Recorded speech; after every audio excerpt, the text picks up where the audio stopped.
You might have come across people handling multiple sites at once. How are these sites handled? Are multiple versions of WordPress installed on their website?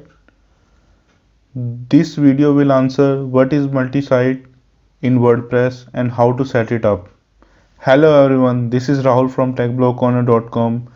But before this, if you are watching my videos for the first time, then make sure to hit the subscribe button and notification bell icon to be notified every time we upload new videos. Without wasting more time, let's get started.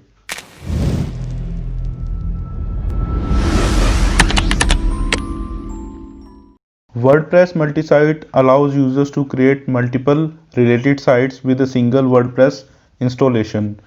You can create any number of child sites with either a subdirectory or subdomain. Multi-sites are mostly used to create centralized system to manage multiple sites at once by a super admin. The super admin has a control over the plugins and the themes to be installed on the site. This gives major control on the site and avoids unnecessary conflicts with plugins and themes installed by other users. To allow multiple sites in wp-config.php file, open the wp-config.php file for editing. This file resides on your website's home folder. Adding the following code just before the line reading, that's all, stop editing, happy blogging. Now configuring WordPress network settings.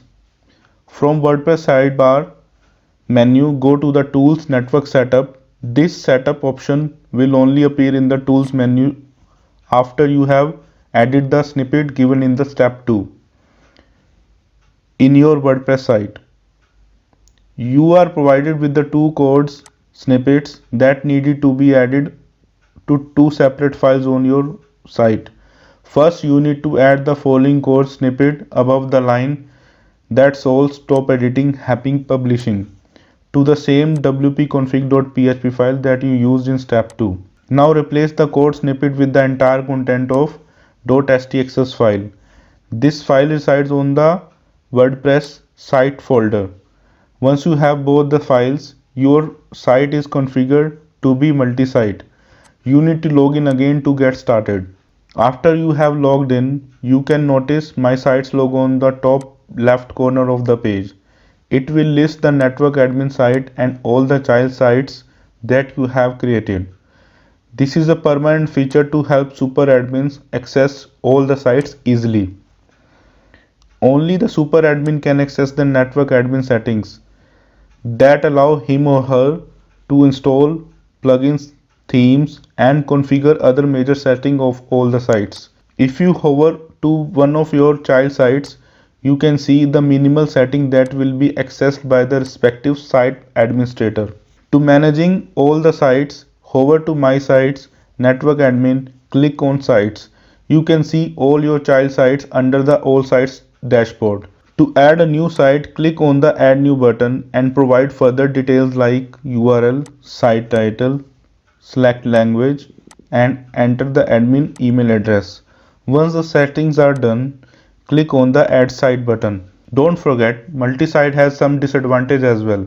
Not all the plugins properly work on multi-site. Also, if one of your site has downtime, it will affect your other sites as well. Similarly, if one of your site has high traffic, your bandwidth for other sites might get affected. If you are not a fan of centralized systems that gives complete control to a single user, then choosing multi-site might be a hard choice to make. That's all there in this video.